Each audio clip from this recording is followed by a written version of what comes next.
Y lo puedes hacer, por supuesto, en inglés o en español, lo que prefieras. Muchas gracias. Saludos a todos y a todas. Buenos días. Voy a hablar en inglés porque voy a hablar sobre Arizona muy rápidamente. Me pidieron que hable sobre algo que esté haciendo. Ok, buenos días a todos y a todas. My name is Daniel Shurensky. Me llamo Daniel Shurensky. Soy el director de la iniciativa de gobernabilidad participativa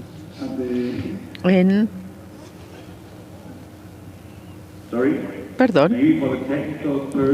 Para las personas. A ver, que están escuchando la traducción en las bocinas. ¿Se escucha? 1, 2, 3. ¿Por qué? Porque no tiene traducción, no les he mandado nada. No, sí, ya. Ahí está, ahí está. Ahí está, Felipe, ¿se escucha? Ok, perfecto. Ya, lo quitaron. Me llamo Daniel Shurensky. Perdón, es que yo no sé.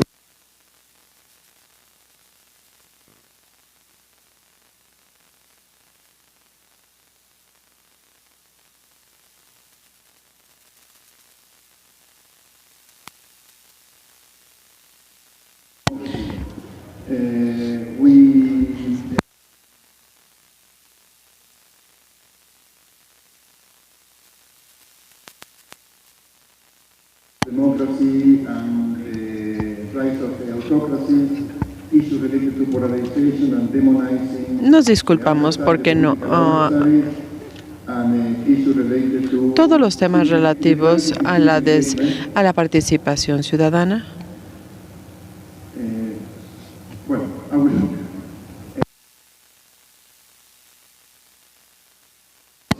En el proceso en el que nos estamos centrando.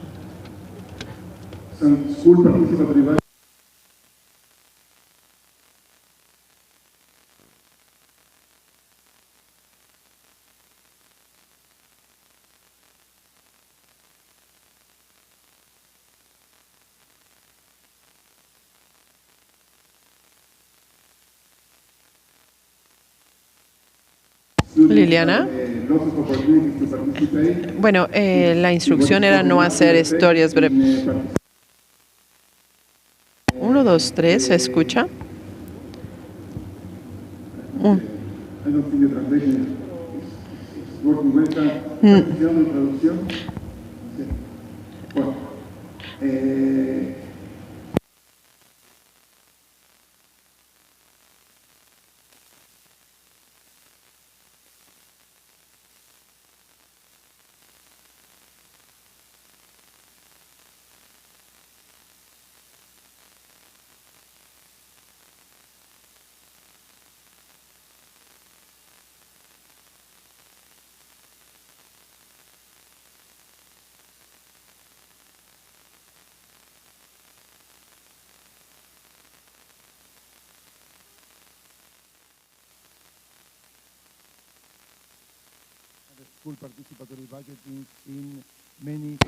Está en muchas escuelas del país, incluyendo en Brasil.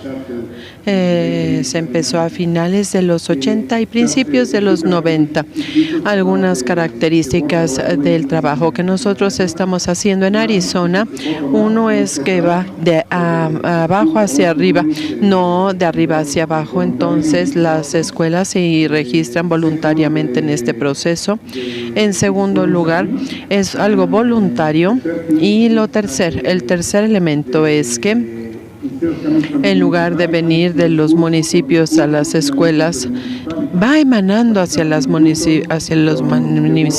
En Tucson, del trabajo de las preparatorias, la ciudad decidió tener este presupuesto participativo, y en Phoenix Union pasaron de la infraestructura local en el presupuesto participativo de la escuela hasta a nivel distrito, en el proceso participativo sobre políticas relativas a la seguridad, protección en las escuelas. La seguridad, el punto principal de aquí es que a través de estos procesos de deliberación y de toma de decisiones estamos creando capacidades para que los jóvenes participen en la democracia, la aprendan haciendo la democracia en procesos reales, con recursos reales. Y si quieren ver estos procesos en todas las partes del mundo, sugiero que vean el sitio electrónico que es People Power y que aquí está Josh Lerner aquí, el director de People Power, y hay muchos recursos aquí, no únicamente con los presupuestos participativos de todo el mundo, sino también el presupuesto escolar participativo.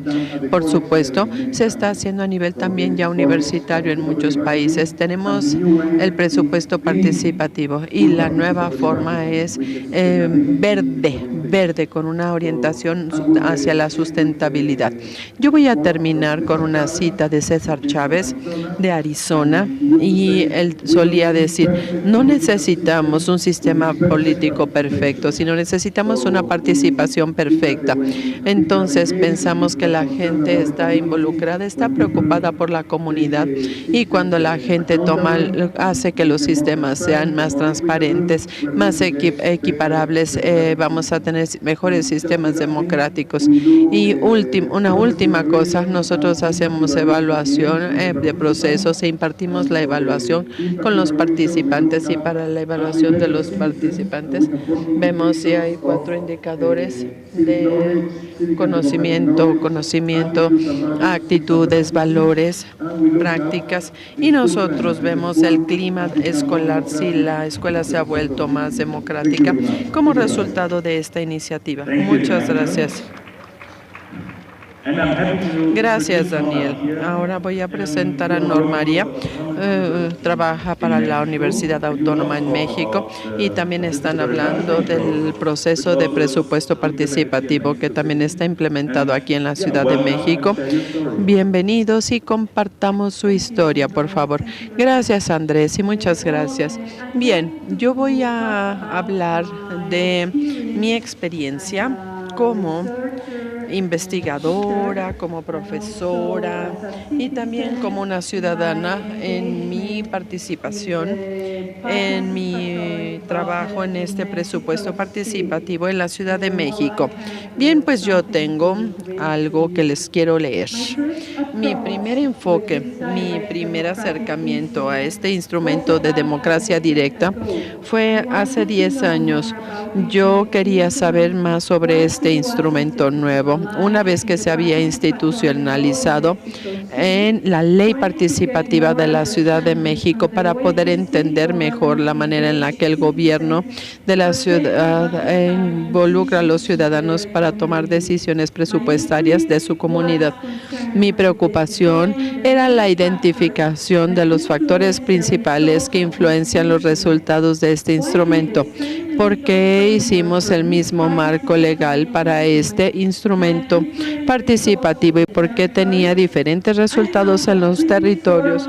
Y yo he visto que las organizaciones comunitarias en los territorios, territoriales, formales e informales, y las cantidades de los proyectos tenían relevancia en el uso y en el destino del presupuesto participativo y la ejecución de los proyectos. Hace 10 años después, cuando se incluyó el presupuestario en la primera constitución de la ciudad, yo inicié un nuevo proyecto de investigación para tratar de saber cómo los principios constitucionales del gobierno abierto se implementaron en el proceso de estos mecanismos de democracia participativa y cómo el uso de la tecnología de la información está involucrado. Yo tengo un enfoque de participación, y como ciudadana empecé a trabajar en 2 espacios nuevos de participación que estaban involucrados en el presupuesto participativo. Primero, como los que emiten las regulaciones para evaluar la viabilidad financiera ambiental de los proyectos registrados en el municipio de Coyoacán. Esto quiere decir la alcaldía Coyoacán. En segundo lugar, como miembro del comité de ejecución a cargo de la supervisión de la ejecución de los proyectos ganadores en mi suburbio. Y el principio de gobierno abierto se activó en el proceso de evaluación, haciendo que todas las sesiones fueran públicas y cualquier ciudadano podía estar presente sin dar opinión, pero podía ver los procesos de toma de decisiones y de deliberación de los proyectos. Los ciudadanos que son miembros del cuerpo de evaluación conocen la cantidad exacta de cada proyecto y la ubicación donde se va a implementar.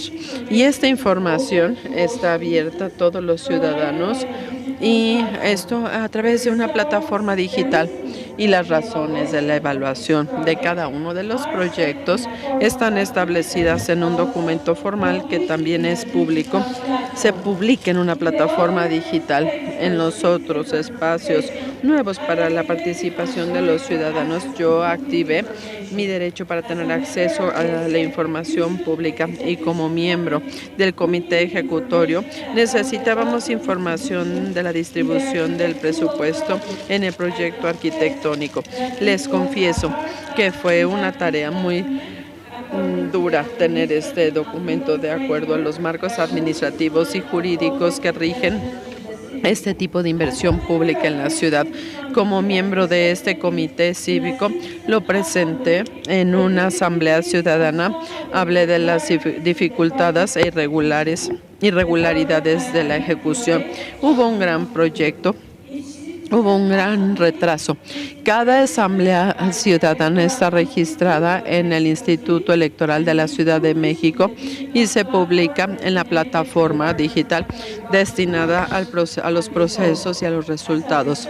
Y como investigadora y como ciudadana, me doy cuenta que los diseños institucionales complejos de estos mecanismos de participación necesitan un conocimiento profundo, especializado, que la mayoría de los ciudadanos no tienen. Los procesos de transparencia para el control cívico siguen siendo un tema pendiente en la mejoría de las capacidades de los ciudadanos para aumentar la calidad de la democracia y para crear confianza en los gobiernos locales y, por supuesto, entre los ciudadanos que trabajan para el interés público.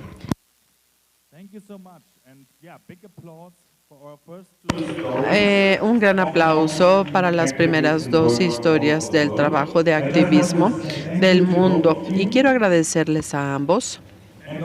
Y por supuesto, si ustedes están interesados en los presupuestos participativos, pueden hablar con Daniel y con María y compartir su experiencia. Ahora le quiero dar la palabra a Matt y a su panel. Por favor, vengan al escenario, y creo que necesitamos más micrófonos. Además, por favor, pasen aquí al frente.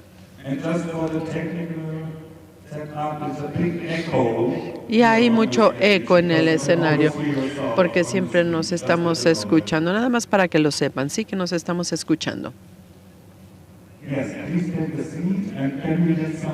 Tomen sus lugares y por favor más micrófonos. Está pidiendo el orador más micrófonos. Todos los panelistas deben estar aquí y yo les voy a dar los micrófonos. Esperemos que haya más micrófonos.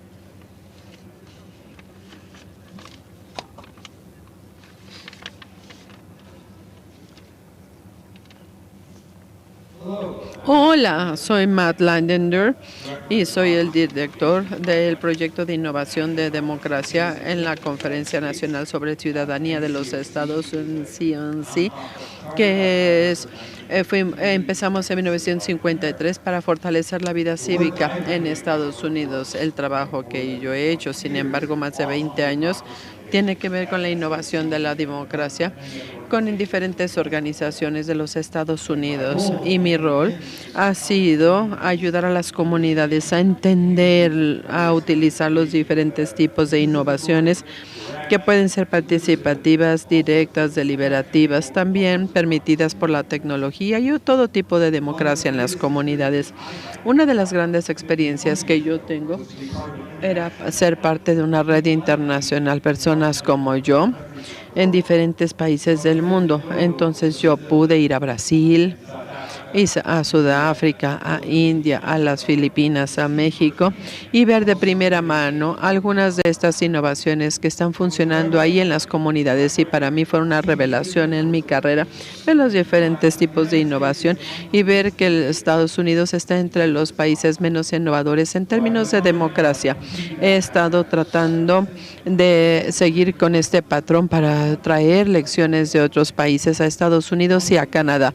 Uno de los ejemplos fue el del noviembre pasado en Capitol Hill, porque trabajamos con la democracia, con los miembros del Congreso, con los parlamentarios de Argentina, de Brasil y de Alemania y de la Unión Europea.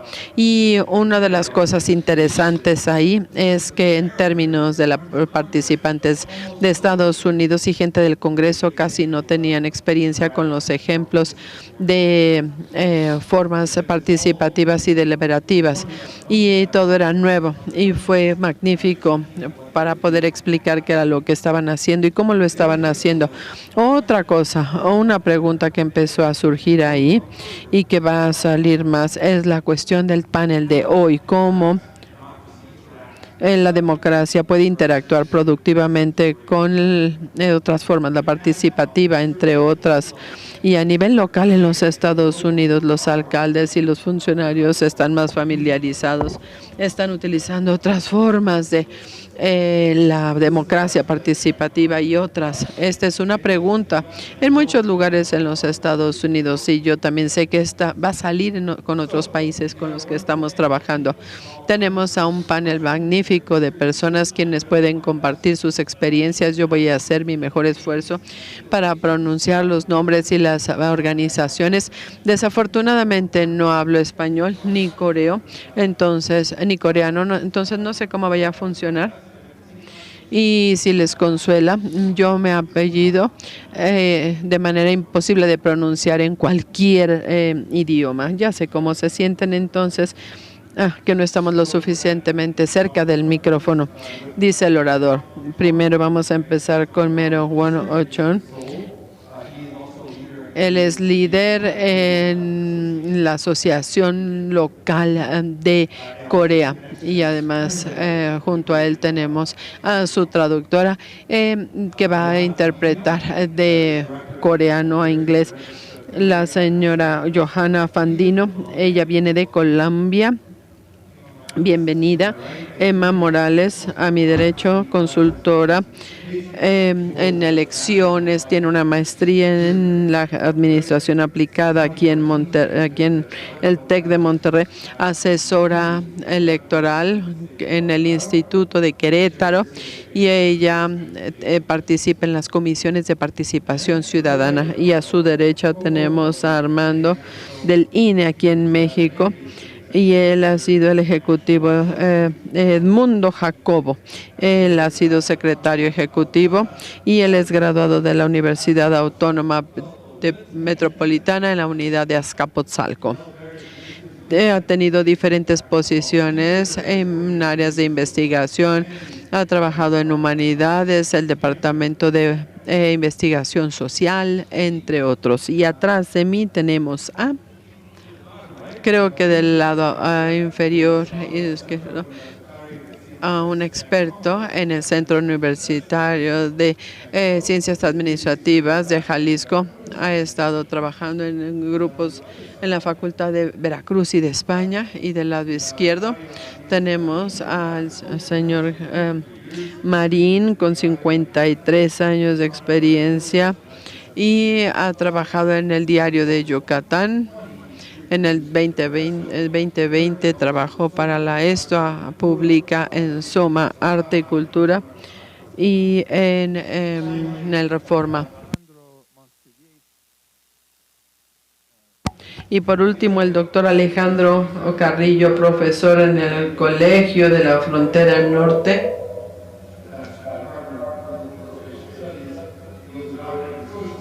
tiene un doctorado en ciencias sociales y además pertenece al nivel 2 del sistema de investigadores. Se analiza la rendición de cuentas, opinión pública, la legitimidad, los cambios políticos. Gracias a todos por estar aquí con nosotros y en la primera parte queremos conocer su trabajo como funcionarios, como profesionales, como investigadores y ustedes cómo trabajan. Esta es la respuesta a la pregunta y primero vamos a empezar con el alcalde de Corea, quien preparó un video breve para responder a la primera pregunta, cómo ha interactuado con los ciudadanos y cuáles son los métodos y sistema que está empleando en torno a la democracia. Si podemos empezar, por favor, con el video.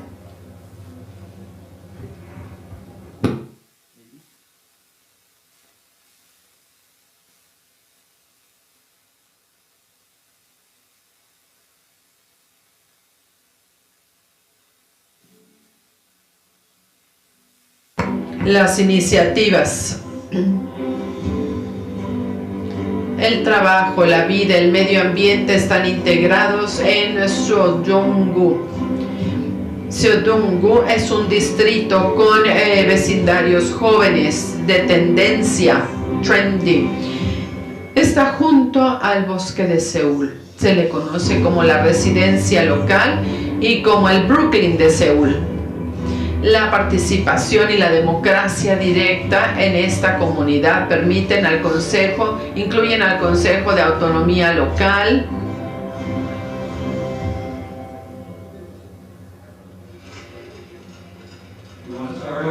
¿reiniciamos o vemos el video al final?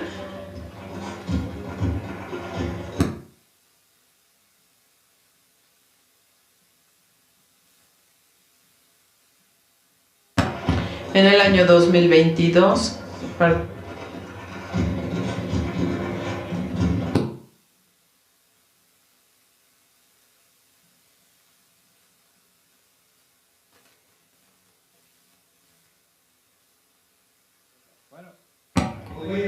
vamos a esperar al video. ¿Podemos volver a proyectar a las personas? Voy a empezar aquí con los colegas. Quiero que hablemos de su trabajo, cómo actúan los funcionarios y cuáles son las oportunidades que tienen los ciudadanos.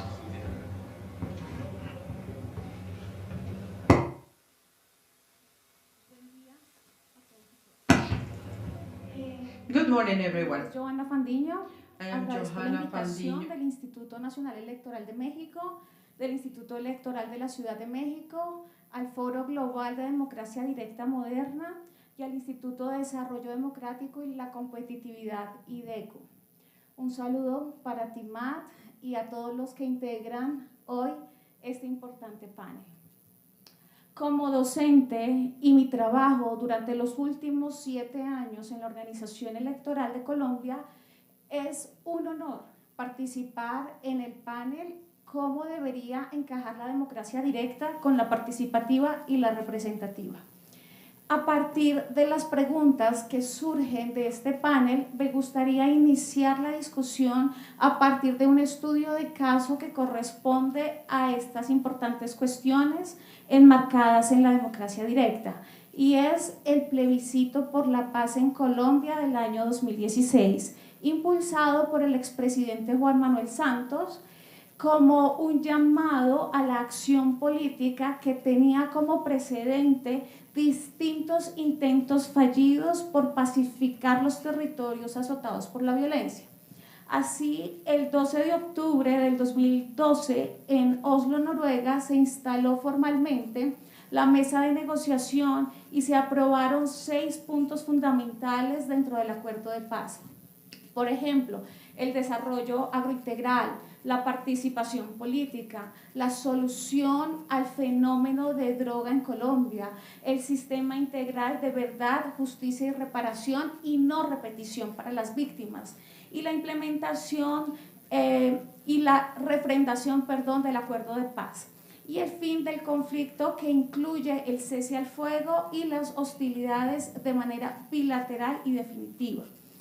En este orden, cuando fue acordado cada uno de los puntos con las FARC-EP, el presidente Santos decidió someter a consulta popular el contenido a través de la figura establecida en el artículo 103 de la Constitución Política de Colombia, el plebiscito. Así, la Corte Constitucional en sentencia autorizó la realización del mismo al disponer que el umbral de participación electoral fuera mínimo del 13% y el resultado del ganador sería por mayoría simple. Se programó entonces para el 12 de octubre del 2016 el tan famoso plebiscito por la paz. Sin duda alguna, el ambiente político estaba polarizado en Colombia, aunque algunos apoyaban fervientemente la iniciativa de paz, otros, por el contrario, lo calificaban como un mecanismo que alentaba la impunidad. Los detractores, tanto de Santos como del plebiscito, argumentaban que se le estaba entregando el país a las FARC. El resultado inesperado, pese al favoritismo de la oposición por encima de las encuestas, dio como ganador al no y dividió al país aún más. Así pues, el plebiscito fue una oportunidad ciudadana para tratar preocupaciones públicas donde converge el mecanismo de democracia directa, representativa y participativa por medio del proceso desde las mesas de diálogo, la firma del acuerdo de paz y las manifestaciones ciudadanas a través del voto, donde encontramos los actores del proceso, grupos promotores del sí y el no y el voto ciudadano. Entonces, y para cerrar un poco esta primera idea, la celebración del plebiscito sobre el acuerdo de paz en Colombia es una demostración de la salud democrática de Colombia debido a que revela los alcances del sistema democrático como elemento deliberativo privilegiado para la representación y la decisión de los asuntos ciudadanos, en razón a que la democracia tiene pretensiones universales, su existencia depende de estos casos singulares en que se manifiesta. Muchas gracias.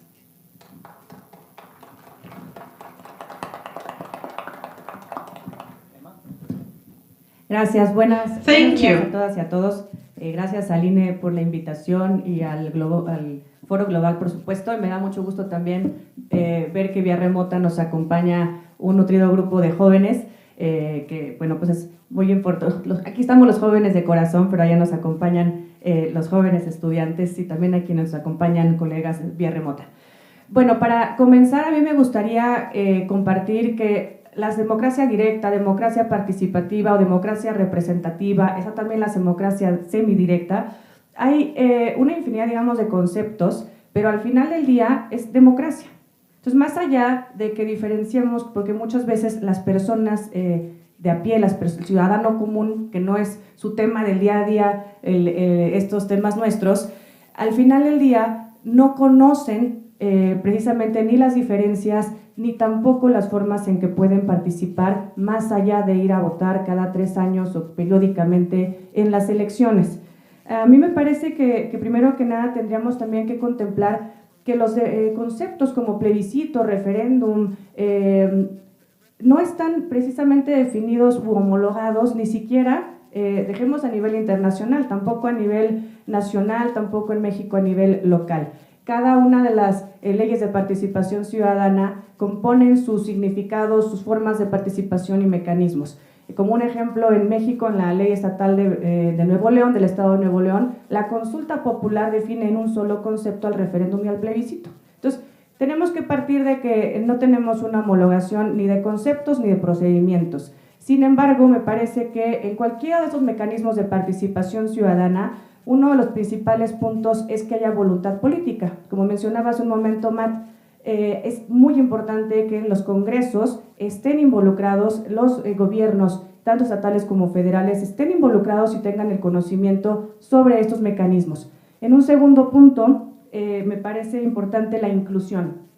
No podemos invitar a alguien a participar, es como en un partido de fútbol, ¿no? Y me dices que vamos a jugar fútbol, pero no sé cómo se juega, no sé cuáles son las reglas, no sé cómo puedo hacerlo, entonces difícilmente voy a ir. Eso es igualito es de los mecanismos de participación ciudadana. Y tercero, la participación ciudadana. Sin la participación ciudadana, sin su deliberación, sin ir a votar, según sea el caso, pues difícilmente podríamos tener democracias que sean plenas y que sean eficientes. Yo creo que por aquí dejo ahorita para poder comentar más tarde. Thank you. Ya estamos escuchando el poder de las formas directas de democracia y la expresión de la voluntad pública y ser inclusivos, que participe el mayor número de personas que participen. Hay muchas diferencias en los países y entre los países sobre cómo funcionan los métodos, pero es el tema común, y hay otras cosas que se pueden utilizar en situaciones muy altas, como sería la ratificación de los acuerdos para la paz. No estoy seguro si vamos a poder escuchar a los participantes remotos, por eso ahora vamos a darle la palabra al señor Jacob. Muchas gracias, muy buenos días tengan todas y todos ustedes. Qué gusto estar en esta mesa y con estos temas, y agradecer que el Foro Global haya seleccionado a México como sede de esta deliberación. Hace mucha falta la experiencia en nuestro país al respecto de formas de democracia directa institucionalizada son realmente muy recientes, y creo que tenemos que aprender muchísimo no solamente de la historia de formas de democracia directa. Los suizos tendrían mucho que decirnos al respecto, sino también aprender mucho de la experiencia internacional para no repetir los mismos errores que ha habido en el abuso de la democracia directa. Y me voy a explicar. Bueno, primero que nada, Matt pidió que dijéramos qué hacemos. Yo hasta el día de ayer era el secretario ejecutivo del Instituto Nacional Electoral, después de poco más de 14 años al frente de la institución.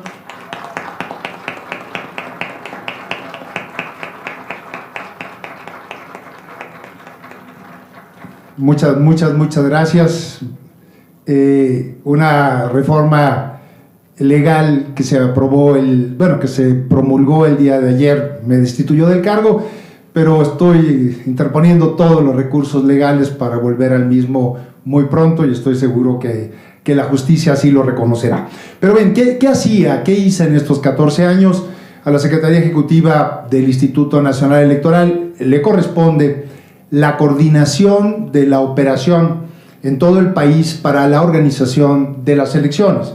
Fundamentalmente lo que tiene que ver con la democracia representativa, para elección de cargos de representación y de gobierno a lo largo y ancho del país.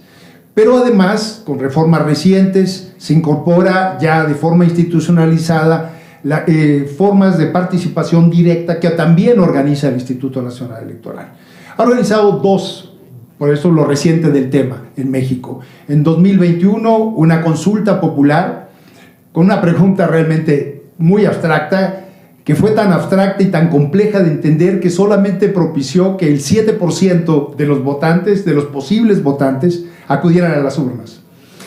Y después, porque preguntaba si había que iniciar un juicio político a los expresidentes por posibles delitos, etc., en un abuso retórico, desde mi punto de vista, lejos de las formas institucionalizadas como las de Colombia o el Brexit en otros países, para hacer efectiva realmente la participación. Y apenas el año pasado hubo un ejercicio de revocación de mandato que convocó un poco más, cerca del 15% de los posibles votantes. Curioso, porque los ejercicios de revocación de mandato de gobernantes los promueve en todos lados la oposición, pensando que se le ha perdido la confianza al gobernante al no cumplir con sus tareas. Incluso así está definido el pretexto en la Constitución de nuestro país para iniciar un ejercicio de revocación de mandato. Pero aquí en las paradojas de nuestro país, quien inició y propició el ejercicio de revocación de mandato fue el actual presidente de la República.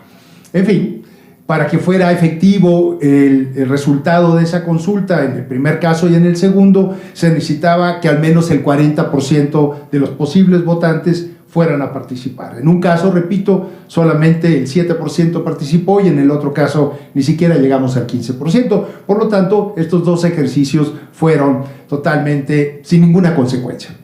Ahora vamos a los temas de reflexión que me preocupa y quisiera compartir con ustedes. Primero tengo que reconocer que yo creo firmemente en la democracia representativa, que tengo mis serias dudas sobre la democracia directa, y lo digo abiertamente.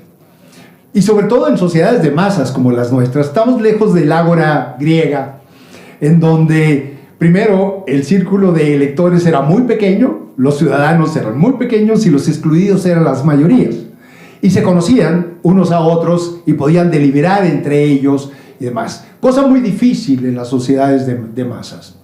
Pero también tengo que reconocer que vivimos una crisis muy profunda de la democracia representativa en el mundo. Hay síntomas de regresión muy preocupantes, aún en sociedades en donde la democracia se pensaba ya muy madura. En Europa, en Estados Unidos, etc.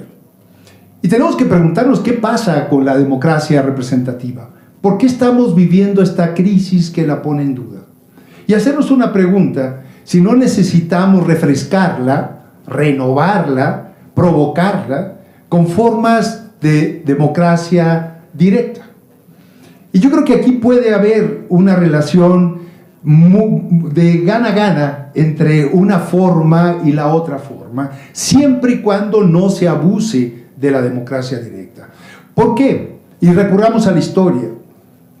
El fascismo, el nazismo, usaron formas de democracia directa para, habiendo llegado mediante el voto directo en formas de democracia representativa, tirar la escalera de la democracia representativa e imponer formas de democracia directa para imponer un sistema autoritario. Entonces ha habido abusos en la democracia directa que han justamente derivado o deteriorado las formas de verdadera democracia representativa. Y hay que tener eso presente en la historia. Hay que también tener presente en los fenómenos contemporáneos que estos abusos de discursos populistas, de discursos autoritarios, han querido no usar unas formas institucionalizadas claras, de reglas de juego claras en el uso de la democracia directa, pretender que con una forma de ágora griega, de levantar la mano de millones y millones, imponer un discurso y obscurecer el debate necesario en torno al futuro de cualquier sociedad. En fin, quisiera dejar solamente hasta acá esta reflexión. Hay muchísimas cosas que decir al respecto, pero creo que la gran pregunta es ¿qué pasa con la democracia representativa? Y si formas institucionalizadas con reglas claras de democracia directa pueden renovar la democracia representativa antes de que éstas caigan en manos de mecanismos populistas, de gobiernos autoritarios que lo que buscan es justamente inhibir la participación de la ciudadanía. Gracias, Matt. Thank you. Gracias. Tenemos este tema común en las diferentes sociedades. Tenemos formas directas y las diferentes formas y esto representa un reto. Hablaste del ágora, ¿verdad? La deliberación, dar razones, la gente que se entiende. Esto es lo que sucede mejor en grupos pequeños, ¿verdad? No se puede hacer a escala, pero sí a nivel menor. También tenemos métodos de democracia directa que tienen una conexión directa con el poder, que no necesariamente están vinculados con la deliberación de las ágoras. Tenemos el aspecto en la deliberación, el poder. Los representantes a veces no están seguros si saben cómo van a funcionar, porque no necesariamente van a poder responder a las formas deliberativas o directas. Este es un patrón común para todos nosotros.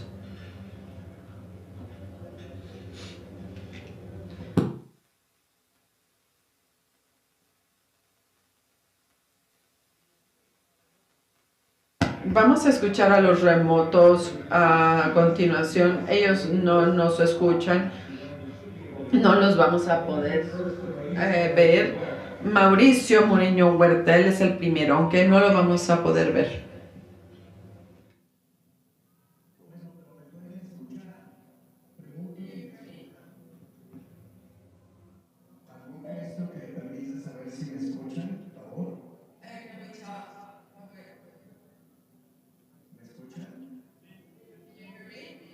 Yes.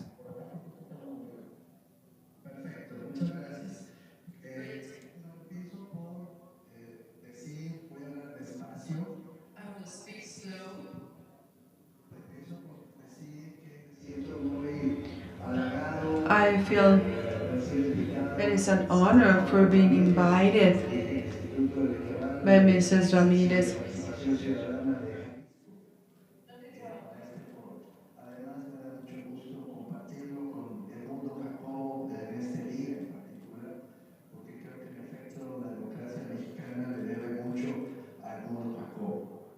Y es un honor estar en este momento cerca de él, así sea a distancia. 3 ideas telegráficas que ya han sido mencionadas. Una, toda forma de participación ciudadana es bidireccional, es decir, es de los ciudadanos hacia el régimen político y del régimen político hacia los ciudadanos. No puede entenderse la participación ciudadana sin esa bidireccionalidad. En segundo lugar, es importante recordar que la participación ciudadana supone una igualdad que no se corresponde siempre con los hechos concretos, con la vida cotidiana de las personas. Always match it. Económica, social en la que viven las personas de carne y hueso. No todas las personas pueden participar al que quieran y no todas las personas que pueden participar quieren hacerlo. No todas las personas participan con la misma información y no todas las personas lo hacen desde la misma posición social o desde la misma libertad para opinar, para actuar o desde los mismos privilegios, para ser precisos. De manera que considerar que todas las formas de participación directa son equivalentes para todos los individuos es una mentira rotunda. Lo quiero decir con todo énfasis. Ignora esos dos hechos que acabo de mencionar. El régimen político en el que se inscribe toda forma de participación y el uso que el régimen político quiere hacer de esas formas de participación, y del otro lado, las enormes desigualdades y las profundas diferencias que hay en toda sociedad para poder acceder a la toma de decisiones en las mismas condiciones. Dicho esto, termino porque sé que es poco el tiempo que tengo, diciendo, uno, toda democracia es representativa o no es. No es cierto que haya una forma de democracia que pueda prescindir de alguna forma de representación política. Por eso existen las democracias pluralistas, los contrapesos, por eso existen las manifestaciones de disidencia que también deben ser expresadas en toda forma de democracia. La democracia es representativa o no es. En este sentido, la democracia participativa, lo que en la literatura se conoce como democracia participativa, supone que hay un sector de intermediación, sociedad organizada, pueblo organizado, en distintas causas que se defienden cada una por sus méritos. Y entonces, para quien no le gusta ejercer el poder de manera democrática, tiende a desconocer, a despreciar la democracia participativa en términos de la participación de organizaciones de la sociedad civil o de la academia o de los medios de comunicación o de los barrios o de los pueblos, lo que ustedes quieran, de personas organizadas para defender sus causas específicas. Prefieren ir directamente hacia las personas directas, y aquí la democracia directa.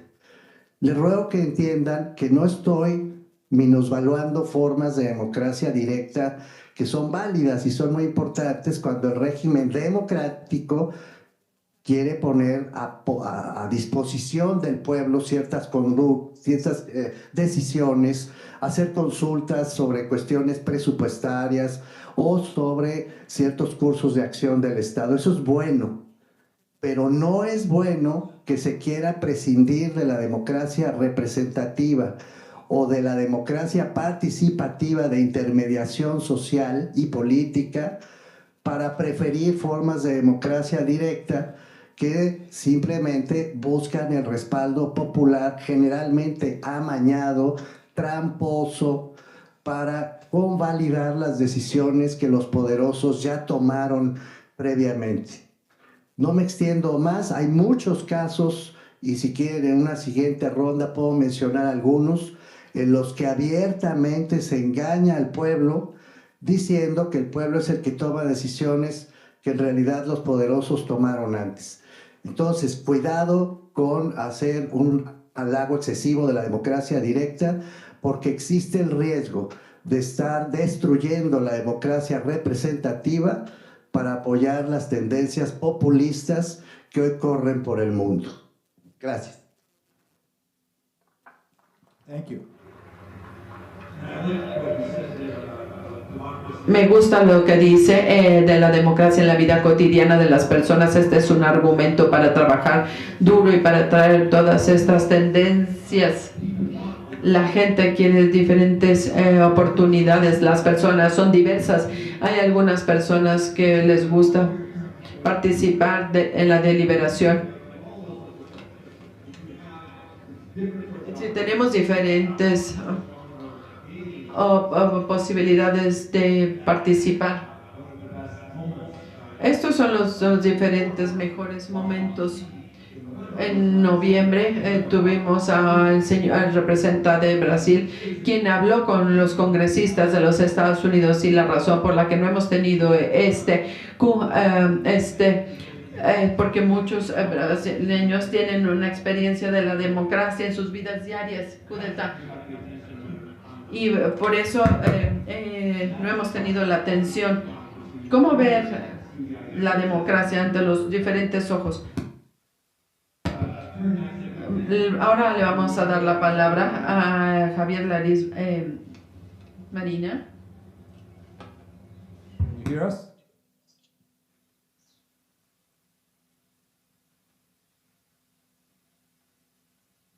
¿No se escucha?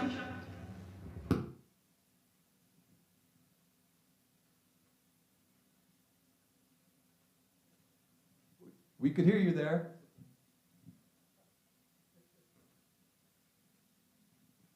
Or Alejandro Monsiváis Carrillo, can you hear us? Alejandro Monsiváis Carrillo. Ok, muy bien. Pues, muy buenos días a todas y todos. Es un enorme placer estar en este foro, en este panel, acompañando a distinguidas personalidades. Mi nombre es Alejandro Monsiváis, soy investigador en el COLEF, el Colegio de la Frontera Norte, un centro público de investigación del Consejo Nacional de Ciencia y Tecnología del Gobierno Mexicano, con sede en Tijuana. Antes de iniciar mi reflexión, quiero expresar mi solidaridad a las y los funcionarios del Servicio Profesional Electoral del INE, a directoras y directores de su estructura central, y a quien considero hoy en día constitucional y legítimamente su secretario ejecutivo, el maestro Edmundo Jacobo. Bien, me dedico a investigar los factores asociados a la profundización democrática. Me interesa conocer cuándo la deliberación, la participación o la representación contribuyen a que las y los ciudadanos comunes se reconozcan como portadores y portadoras de derechos, puedan influir con su voz y su voto en el gobierno y, fundamentalmente, puedan hacer rendir cuentas a representantes y gobernantes por sus declaraciones y por sus acciones. Sin embargo, desde hace algunos años he puesto especial atención a los procesos sutiles y graduales que provocan el efecto inverso, el declive, la erosión y el deterioro de la democracia. Paradójicamente, observamos hoy en día en el mundo a gobiernos que revierten, trastocan, erosionan la democracia, precisamente en nombre de la democracia y el pueblo.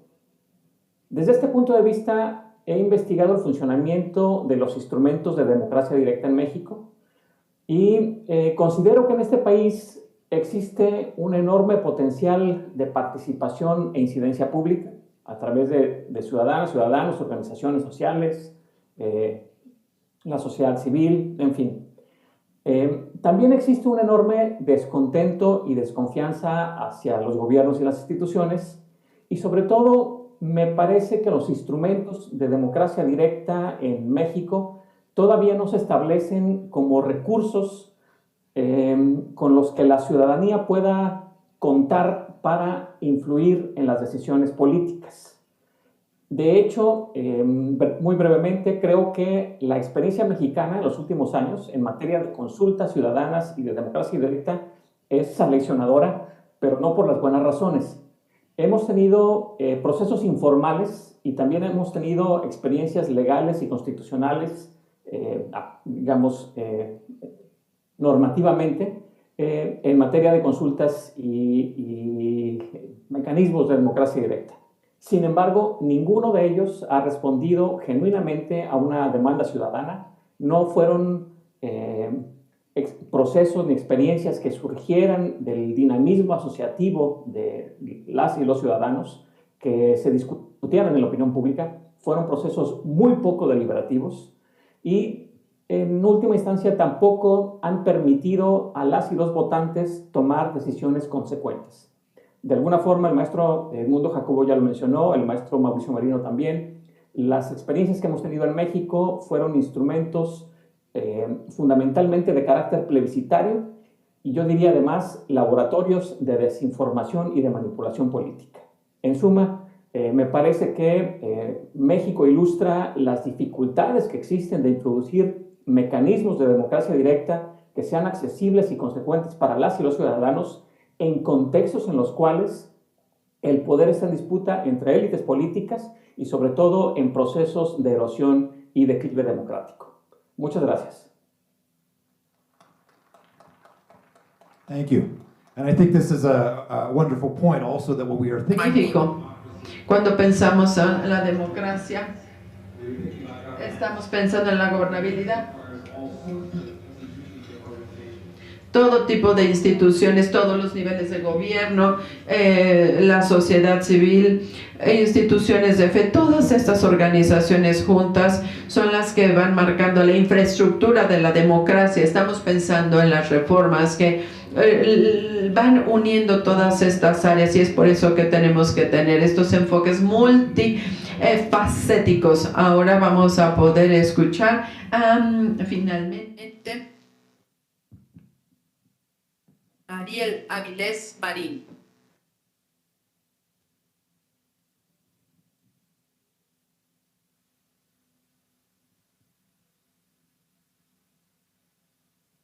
Okay, maybe not.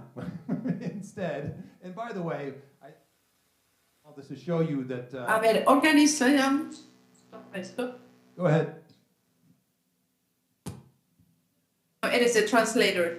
Para este foro. To show you that.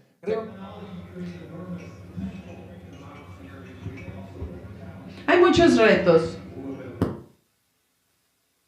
Estamos batallando hoy con la tecnología, ¿verdad? A ver, creo que no vamos a trabajar con el video, ¿verdad? Vámonos directo con Corea para escuchar sus experiencias. Soy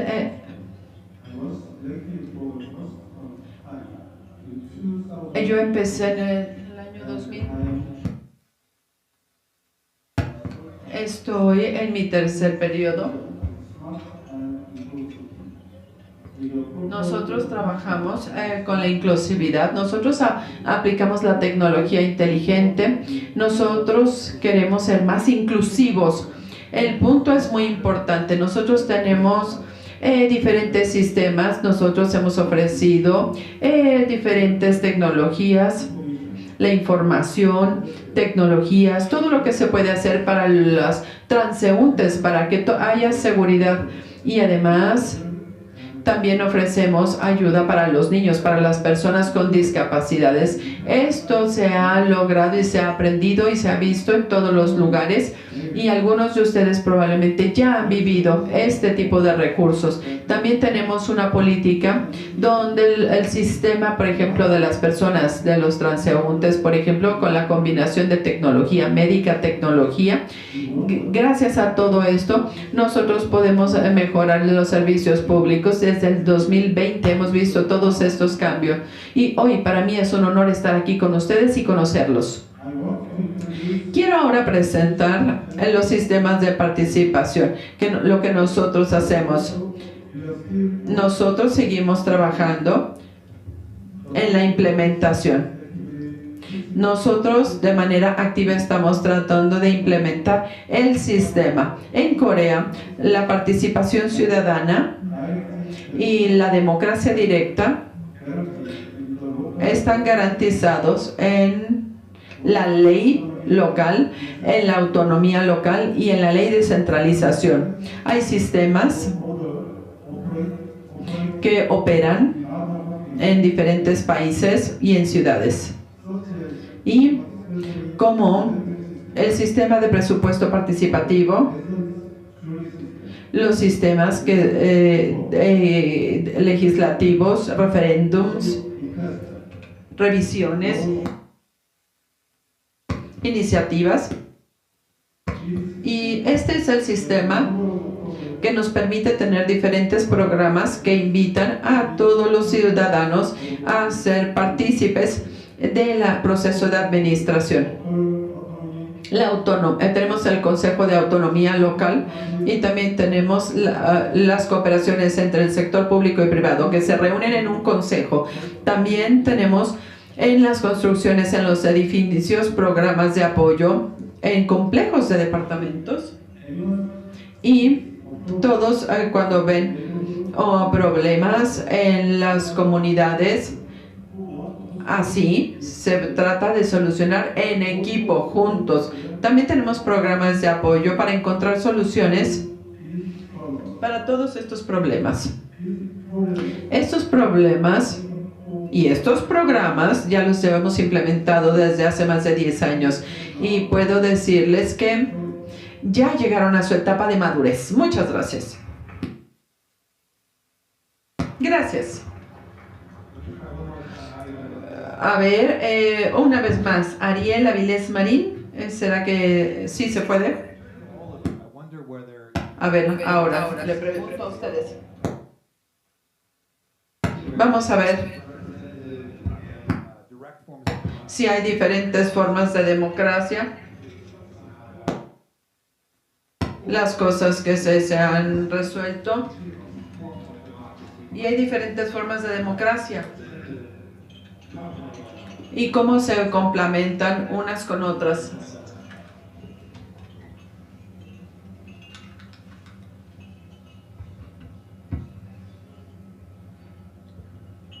Gracias.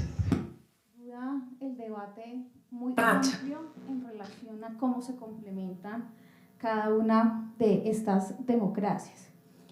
Un poco para avanzar en el tema, es importante analizar que en las últimas décadas la democracia participativa experimentó un importante crecimiento en relación a las oportunidades de la ciudadanía para poder intervenir en el proceso de toma de decisiones. De esta manera, son pocos los países que en la actualidad no disponen de mecanismos de democracia directa, ya sea por el ámbito nacional, regional o local. En el marco del estudio de caso que traigo hoy, la jornada plebiscitaria del 2016 es una muestra de esa universalidad y singularidad de la democracia colombiana, porque sometió al árbitro ciudadano un principio de elemental armonía social, como fue la paz, y que contempla un universal cumplimiento a lo refrendado. Además, legitimó por medio del voto popular una serie de acuerdos que se suscribieron entre el Estado colombiano y un grupo al margen de la ley, dándole vitalidad a la democracia con un mecanismo contingente ocasional como lo es el plebiscito. En este punto cabe señalar que un total de 1.836 comités promotores para el plebiscito se presentaron ante el Consejo Nacional Electoral y la Registraduría Nacional del Estado Civil. Por el sí, 1.669 aproximadamente, y por el no, 167 comités aproximadamente. Sin duda alguna, la organización electoral dio plenas garantías para los comités promotores dentro de reglas claras y voto seguro, y los resultados arrojados por la Registraduría Nacional del Estado Civil tras la plebiscitaria fue: votos por el sí 49.78%, votos por el no 50.21%. Entonces, el resultado de la jornada pasa a un escenario de análisis de la comunicación política y el alcance de la decisión del sí y el no bajo la pregunta objeto del voto: ¿apoya usted el acuerdo final para la terminación del conflicto y la construcción de una paz estable y duradera? Ahora bien, y para cerrar, uno de los posibles marcos de referencia de democracia directa que tiene el acuerdo de paz es la creación de las hojas de ruta y los planes de acción para la transformación regional, donde se consensúa la implementación de los acuerdos con la comunidad, siendo fundamentales para la construcción de la paz, ya que debe soportarse en un andamiaje político e institucional que incentive y continúe con los procesos de participación ciudadana, campesina, raizal, indígena en los municipios más azotados por el conflicto armado. Asimismo, el Estado colombiano debe legitimar sus acciones con esos consensos directos para la formulación de los planes de desarrollo con enfoque territorial para la llamada paz total. Muchas gracias. Thank you. We go to Armando, then Hema, and then Tuan. Go ahead. Muchas gracias, Omar. Y en mi primera intervención y se expresa mis dudas sobre el uso y el abuso de la democracia directa. Ahora quisiera ver en dónde creo que podría usarse y aplicarse. Pero antes, mandar desde aquí un fuerte abrazo a mi querido Mauricio Merino, a Alejandro Monsiváis por sus comentarios. La verdad se los agradezco muchísimo. Y yendo al tema, Alejandro mencionaba hace un momento que en nuestro país, en México, hay usos formales muy recientes, ya lo mencionaba yo, 2021 consulta popular, 2022 revocación de mandato, y algunos informales usados por el actual gobierno, por ejemplo, para tomar decisiones de gobierno muy delicadas. Se disfrazó a través de un abuso informal de la democracia directa la suspensión de una obra de gran envergadura, el Aeropuerto Internacional de la Ciudad de México, y se adujo para justificar esa decisión que se había hecho una consulta popular. ¿Con qué método? ¿Bajo qué consideraciones? ¿Bajo qué deliberación pública?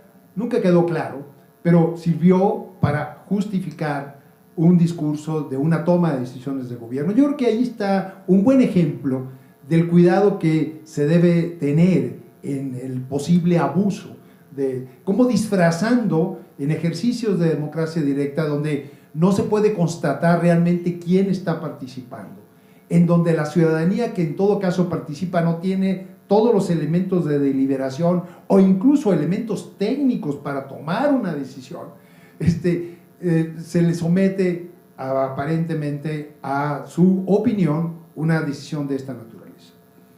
El señor Chong creo que pone muy buenos ejemplos donde sí la democracia directa puede ser utilizada. Es decir, en aquellas decisiones de gobierno que afectan directamente a la población en su quehacer, digamos, cotidiano, pero en donde tendría que hacerse un previo, digamos así, ¿bajo qué condiciones?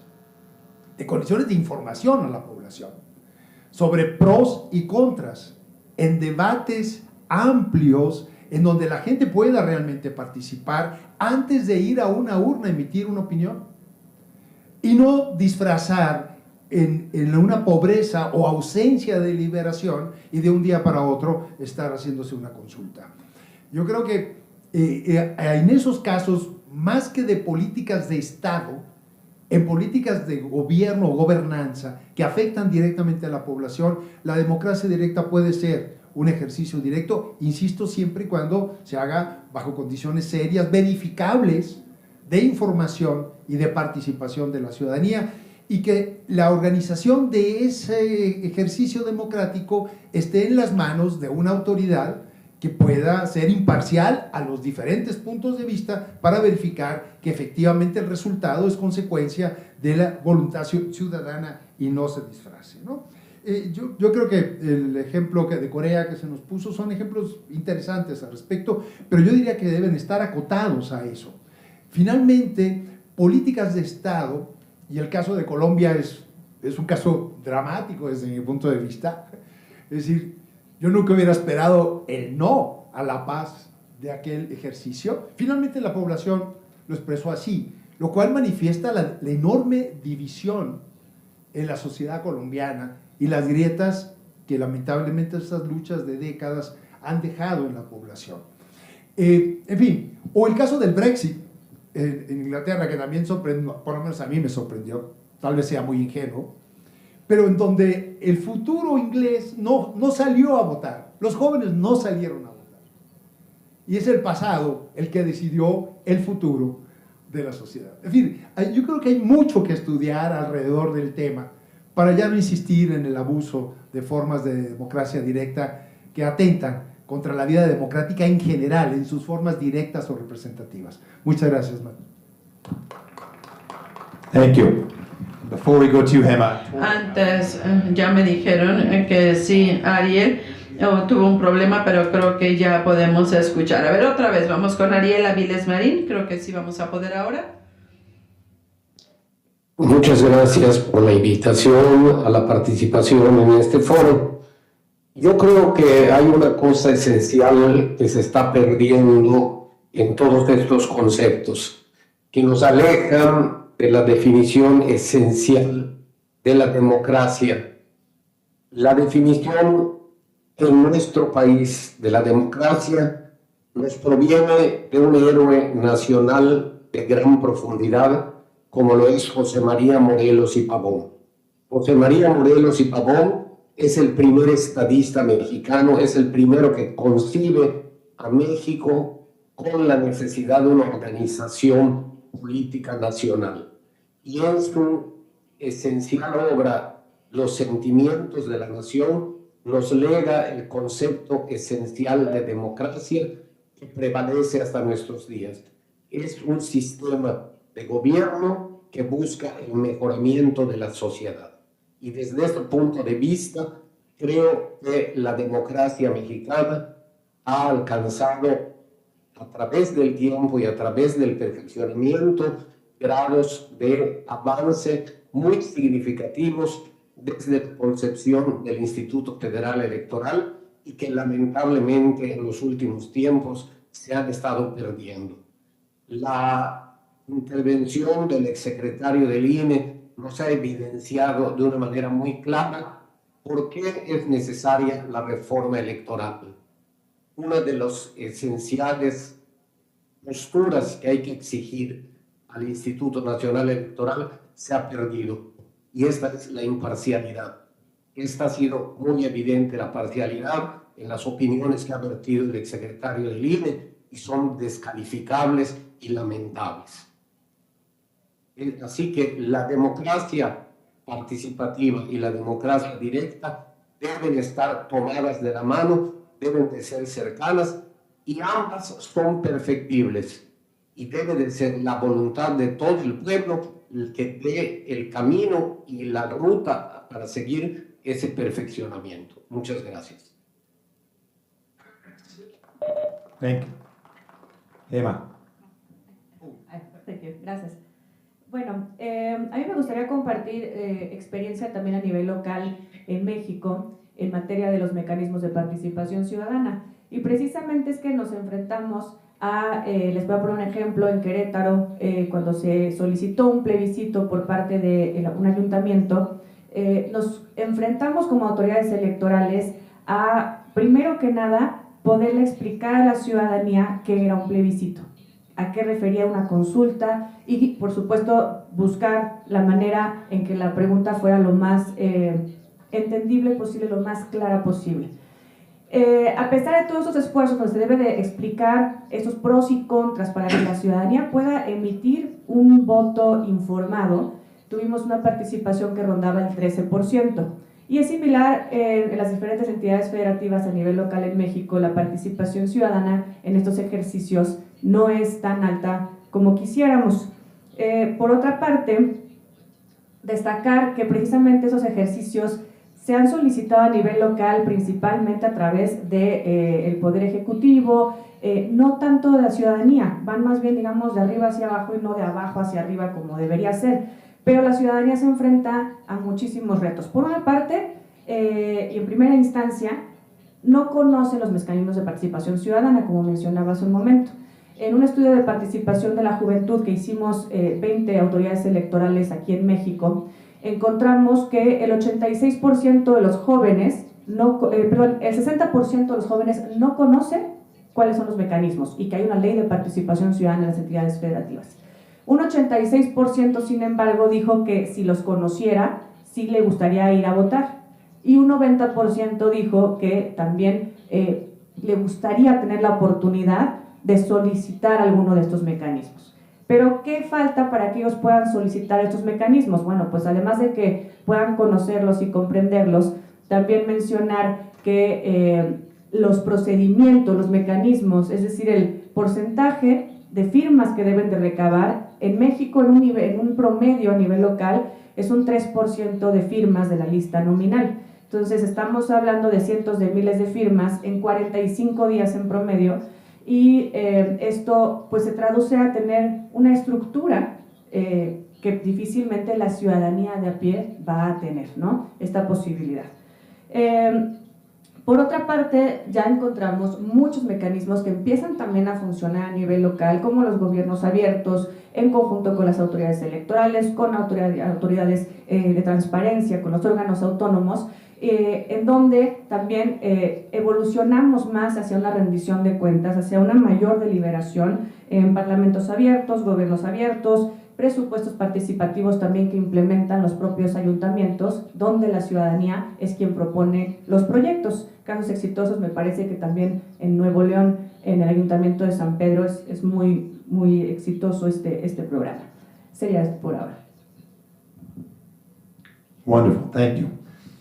And it seems Y creo que muchos de los ejemplos exitosos que ya mencionamos son varias cosas que funcionan simultáneamente. La gente participa, interactúa con el gobierno, los informa y los vincula. Y el alcalde también. Por favor, ¿nos pudiera compartir?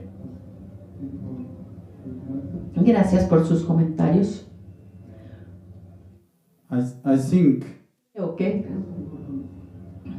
Lo más importante para la democracia directa es la comunicación. En mi localidad implementamos diferentes formas para comunicarnos con los residentes y con los que trabajan en las redes sociales. Estos compartieron mensajes y había comunicación con la autoridad, con la oficina de la alcaldía, y se tuvieron programas de conversación entre el presidente o el alcalde, donde los residentes podían dirigirse a mí o hablar conmigo directamente. Y en En nuestra oficina tenemos un espacio dedicado para que lleguen los residentes quienes quieren compartir sus opiniones. También tenemos un programa al que ya denominamos la oficina del presidente aquí, y yo me voy a este lugar y me reúno con los residentes para comunicarme con ellos, y además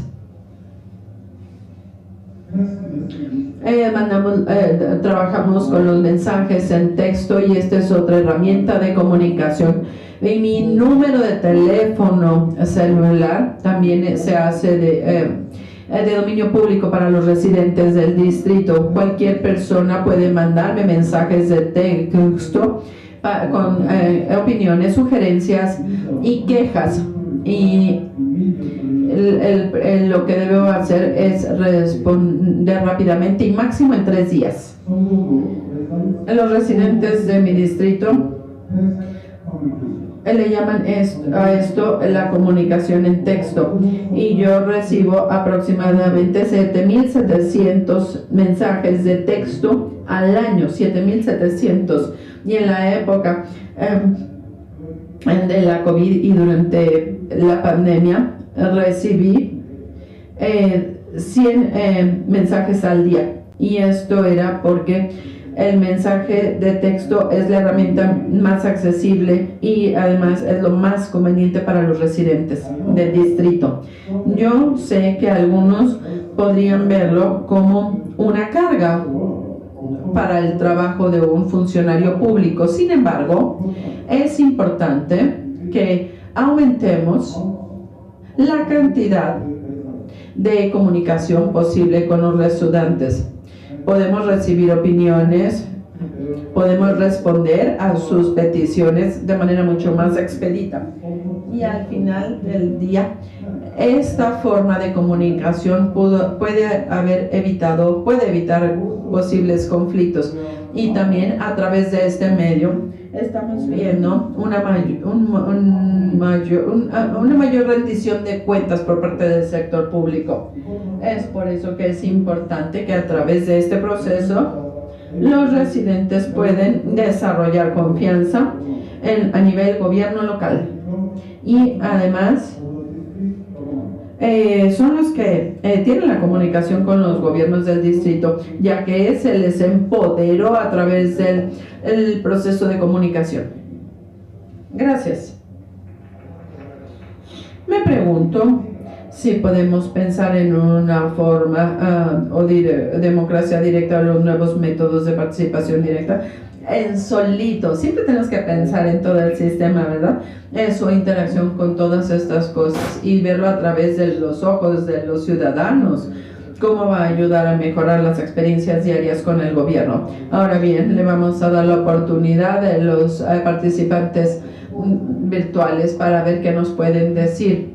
No los vemos, pero por favor, los 3 que están remotos, si quieren decirnos algo, este es el momento. Si quieren hablar con nosotros o participar de alguna manera.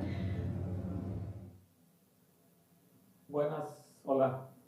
Okay, hearing nothing from our colleagues in other places. Let me just open it up quickly, and let me acknowledge that que no los escuchamos. Este no es un formato perfecto para la deliberación ni para resolución de conflictos, ¿verdad? Sino que es un formato para escuchar a todos los panelistas y su conocimiento, y nos permite absorber las cosas que tienen para compartir con nosotros. Y aquí lo mejor para la participación de ustedes en este público es que nos hagan preguntas breves. Vamos a tener 3 preguntas y las pueden decir en una sola oración. Una pregunta en una oración. Esto es lo más útil. Joe, ¿tú vas a estar corriendo con el micrófono? Perfecto. 3 preguntas y luego les vamos a invitar a los panelistas a hacer comentarios. 2 preguntas. Primero, sobre el presupuesto participativo. Únicamente se trata del gasto de recursos, o se permite que la gente pueda participar en la cuestión de los impuestos, subir el presupuesto. La primera pregunta y la segunda más general tiene que ver sobre la dependencia representativa y directa. ¿Cuál es mejor? Pero no quiero. La pregunta es muy sencilla. ¿Quién tiene el veredicto final para decidir cuál va a ser la democracia? Los mexicanos pueden definir cuál es la forma, pueden definir la forma de democracia que quieren tener.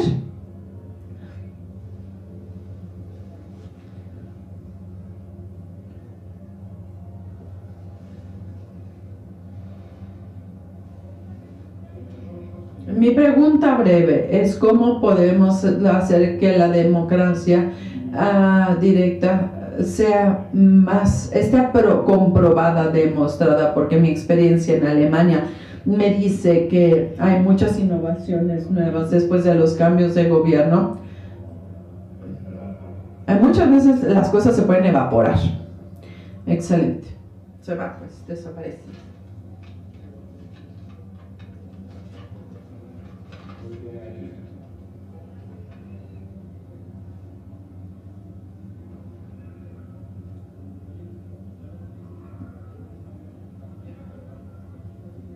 Buenos días, soy el alcalde de Portugal, vengo de Portugal, soy alcalde.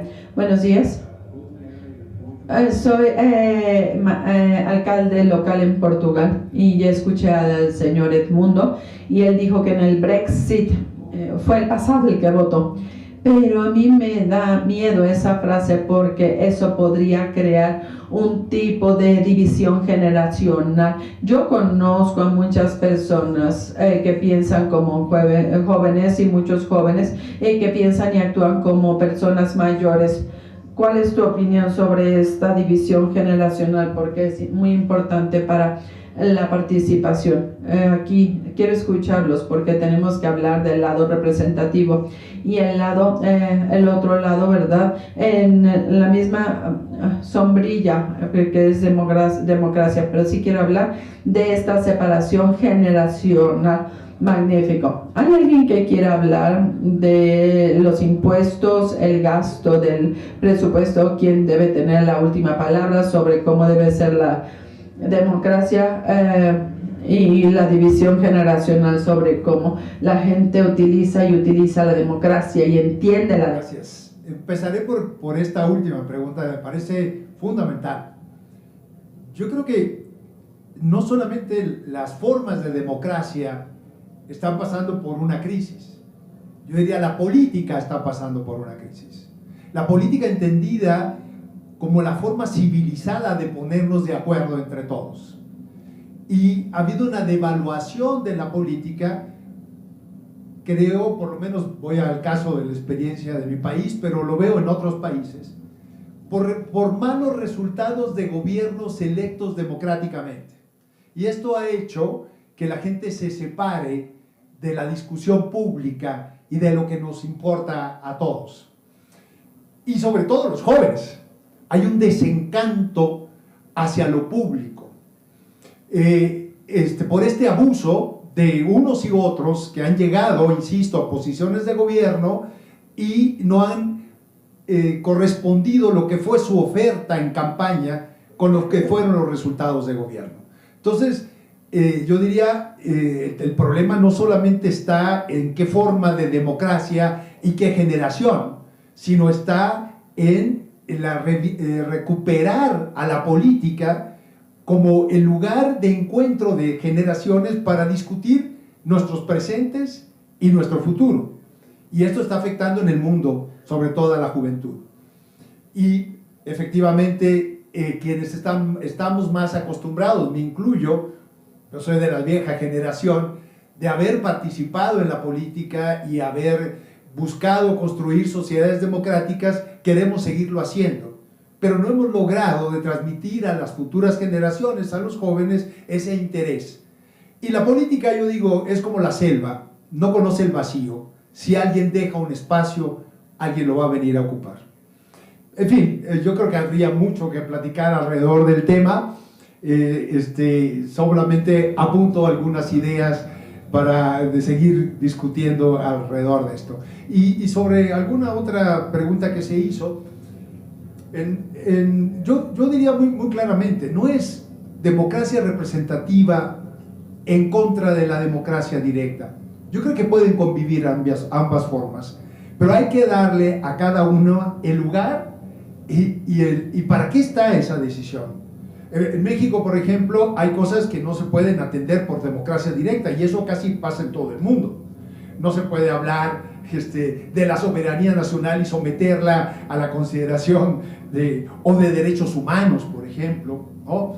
O de impuestos. Hay estados en Estados Unidos en donde sí los impuestos son sometidos a un referéndum, pero ha tenido consecuencias en ocasiones difíciles de atender, porque ¿quién va a votar a favor de que suban los impuestos? Pero si esto no sucede, si no hay una buena recaudación fiscal, se deteriora la vida pública en los servicios públicos. En fin, yo creo que cada forma tiene el lugar y su momento para ser utilizada. El problema es cuando se le quiere sustituir a la democracia representativa, que implica nombres, apellidos, decisiones públicas, por una forma pretendida no institucionalizada de la democracia directa. Muchas gracias. Just a quick note, Mauricio en Guadalajara. Mauricio en Guadalajara, él quiere hacerles esta pregunta. ¿Tenemos ahí Mauricio? Aquí estoy, gracias. Creo que me voy a referir antes o rápidamente a cuándo son complementarias ambas formas, democracia representativa y democracia directa. Creo que cuando afectan la vida directa de comunidades, de grupos que eventualmente serán afectados por decisiones de la autoridad, como es el caso de Corea que acabamos de escuchar, y como debería ser el caso de grandes obras públicas. Tengo en mente a William Easterly, un libro bien conocido de persona que trabajó muchos años en el Banco Mundial. Escribió La dictadura de los expertos, presas que afectarán pueblos enteros. Y lo siento, lo tengo que decir, profesor Ariel creo que se llama, pero trenes que pueden afectar el medio ambiente o que afectan comunidades completas. Cuando se afecta la vida de comunidades o cuando hay decisiones complejas de la autoridad, debe preguntarse a la gente, pero no debe involucrarse a la gente, por ejemplo, cuando se trata de derechos de minorías. Por definición, no se consulta si los derechos de las minorías deben ser respetados, porque son minorías y por definición pues quedarían expulsados del sistema jurídico. No debe consultarse, por ejemplo, si se aplica o no la ley para juzgar expresidentes. La ley se tiene que aplicar siempre. No se puede someter a democracia directa cuestiones como la aplicación de la ley para juzgar a quien ha cometido delitos. Esa es una desviación de los procesos de democracia directa. O utilizar los aparatos políticos de la democracia representativa, los partidos políticos, para favorecer consultas que interesan al gobierno, porque entonces ya no es la gente la que es consultada, sino el aparato político el que se moviliza. Hemos visto muchas veces cómo los gobiernos movilizan a su gente y a su partido para favorecer una respuesta, y entonces vulneran la honestidad, la franqueza de la democracia directa y la corrompen. Creo que es clarísimo, cuando se afecta la vida de ciertas comunidades o cuando hay decisiones complejas, los gobiernos democráticos se someten a la consulta con el pueblo de distintas maneras.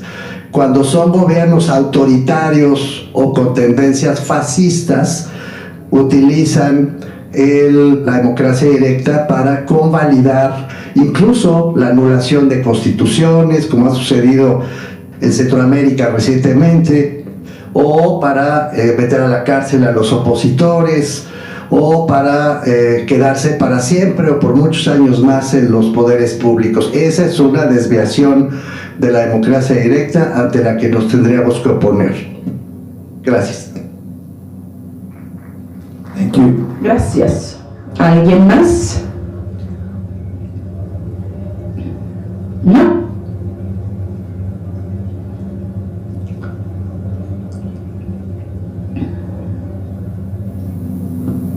한국에서는 주민참여가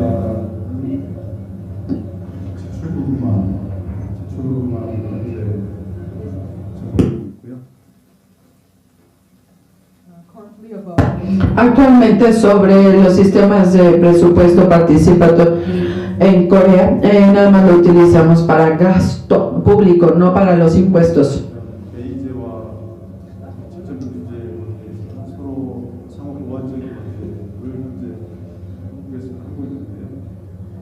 베이제를 기본으로 하되 베이제로 선출된 대표들이 제대로 역할을 못했을 때는 주민들이 직접 소환도 하고 법안을 직접 의의도 하고 투표를 통해서 좀 더 이룰 수 있도록 되어 있습니다. Para la segunda pregunta,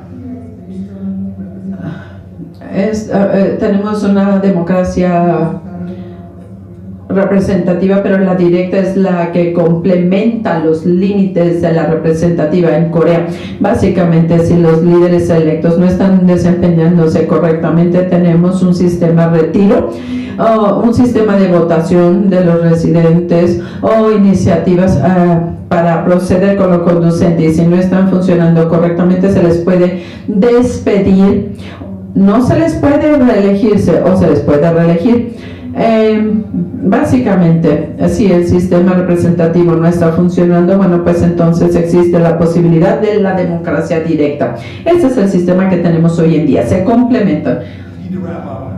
Magnífico, necesitamos terminar y voy a tratar de resumir diciéndoles que hemos estado viviendo en este periodo de innovación dramática, impredecible, ¿verdad? Todo este tipo de las diferentes herramientas. Una pregunta muy... I have a question. Una pregunta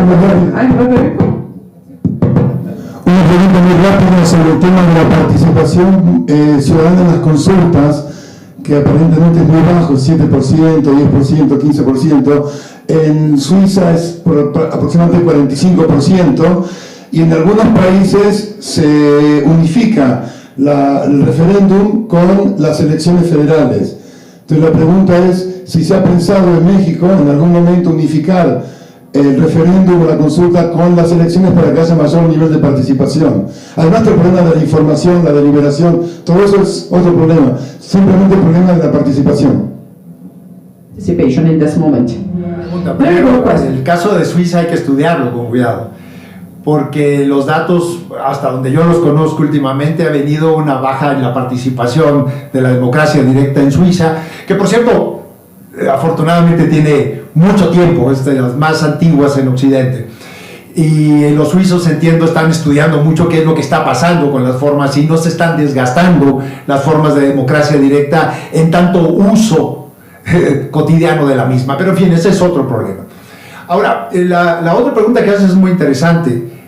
Cuando se iniciaron la deliberación sobre institucionalizar la democracia directa, y incluso así se aprobó en la Constitución, se empataban las fechas para las elecciones representativas y las consultas de democracia directa. Así estaba originalmente. Después hubo una modificación para separarlas.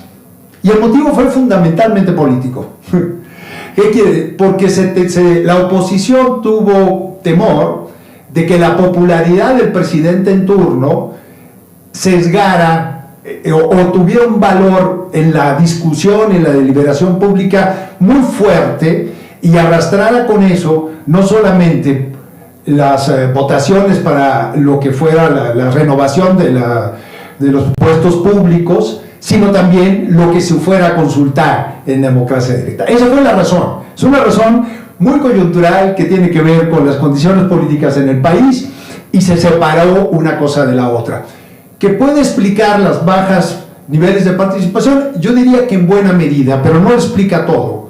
como decía el doctor Merino en su primera intervención, la pregunta sobre consulta popular era una cosa inentendible.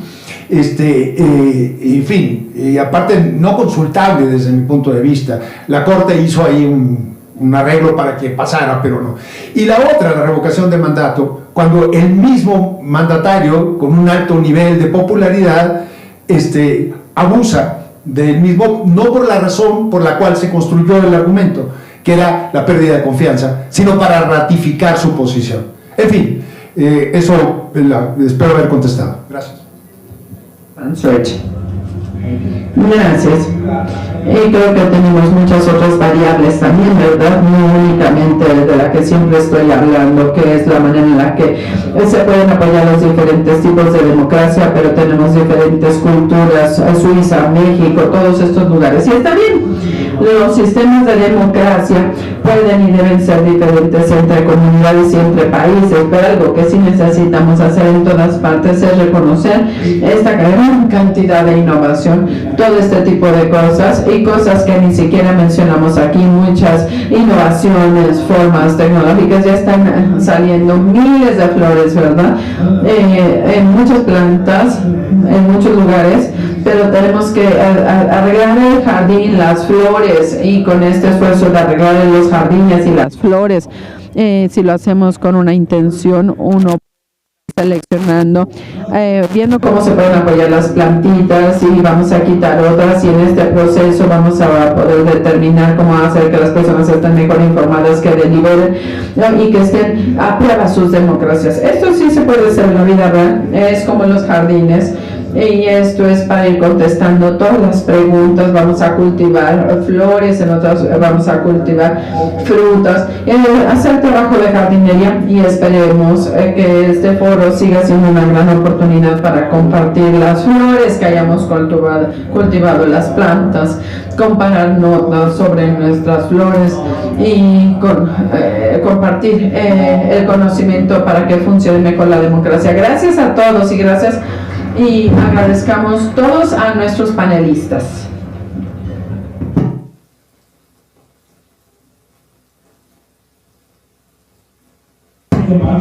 Muchas gracias a este magnífico panel. Y antes, creo que todos nos merecemos un café. Tenemos 2 historias más de todo el mundo. Y voy a invitar a los que deben estar aquí. Aaron, ¿sí? 2 historias más.